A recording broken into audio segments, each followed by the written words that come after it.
भक्तिया अविघ्नं कुरु मे देव सर्वकार्येषु सर्वदा। हे चार भुजधारी रिद्धि सिद्धि के स्वामी हमरो लाज राखो अंतरयामी।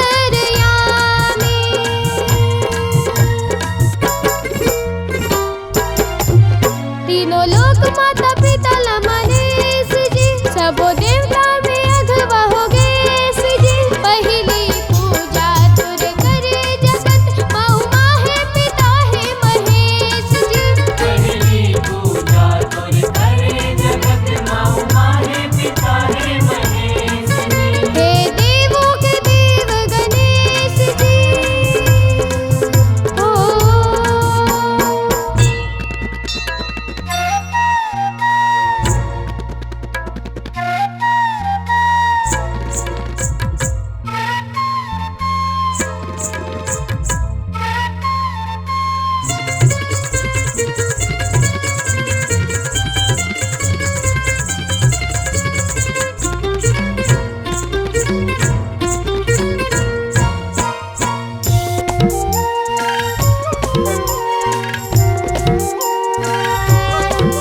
तोला माथ नवावो गिरि बेरी मनावो। हे गिरिजा के लाला गणराजा। वक्रतुंड महाकाय सूर्यकोटि समप्रभा निर्विघ्नं कुरु मे देव सर्वकार्येषु सर्वदा।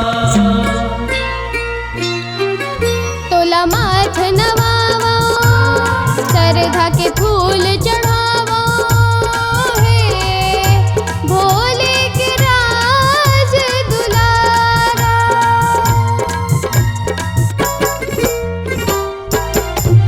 तीनों लोक माता पिता लमनेश जी सबो देवता में अघवा हो गए जी। पहली पूजा तुर करे जगत माऊ माहे पिता है महेश जी। पहली पूजा तुर करे जगत माऊ माहे पिता है महेश जी। हे देवों के देव गणेश जी तुम काटो सकल कलेश जी। पहली पूजा तोरे करे जगत माऊ माहे पिता है महेश जी। माऊ माहे पिता है महेश जी। माऊ माहे पिता है महेश जी।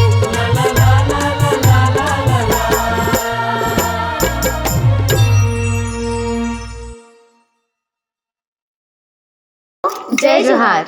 हमर सोनाबादर परिवार को दिले आप जंग व झल्ला सादर प्रणाम ही। हमर सोनाबादर के नवा नवा वीडियो ला देखे बर और सुने बर। हाँ सही कहा था बहनी। हमर सोनाबादर के नवा नवा वीडियो ला देखे और सुने बर हमर चैनल आकांक्षा म्यूजिक और सोनाबादर ला आप लाइक कमेंट शेयर और सब्सक्राइब करहु। और साथ में बेल आइकन ला दबाए बर झन भुलाओ संगवारी हो ताकि आप ला हमर वीडियो सबसे पहले देखे बर मिल सके। जय जोहार जय छत्तीसगढ़।